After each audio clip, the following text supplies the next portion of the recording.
We can all agree that at a certain point in our lives, we open our eyes to the world and lose the naivety we had as children. Violence, greed, ignorance, amongst other things that we find negative, is just as prevalent, if not more, in the good that we can see. This duality is an intrinsic part of the human experience, and my project explores how such polar opposites can make up one whole.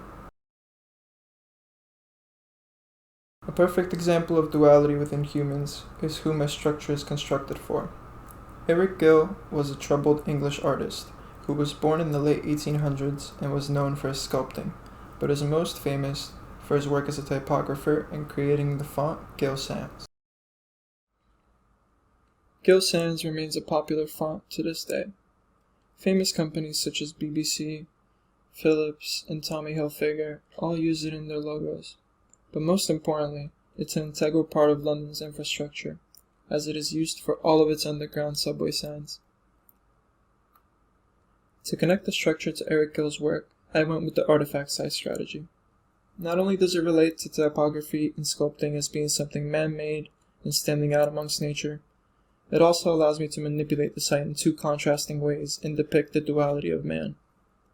The three spaces are split between two interventions, each placed on opposite sides of the site.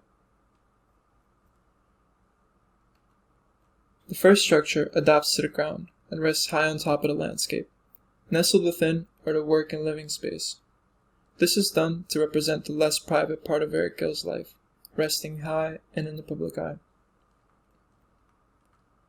On the first floor is the workspace, a spacious yet focused, well-lit area with high ceilings and areas to pin up.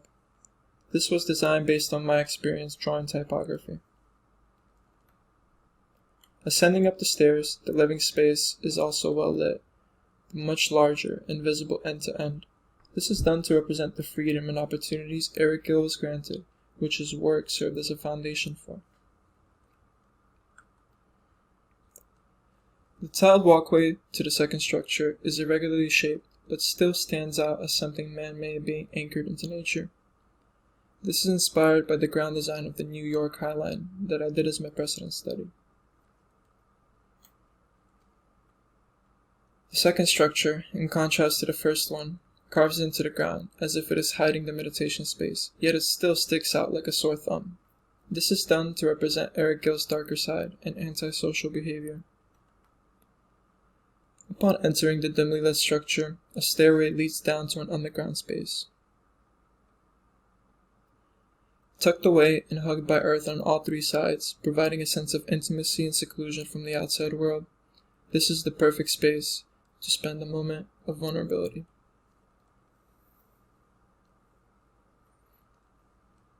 Eric Gill serves as a reminder that despite one's apparent success, or whatever comes with it, we cannot escape our shadow, and just by being human, we are subjected to duality within ourselves.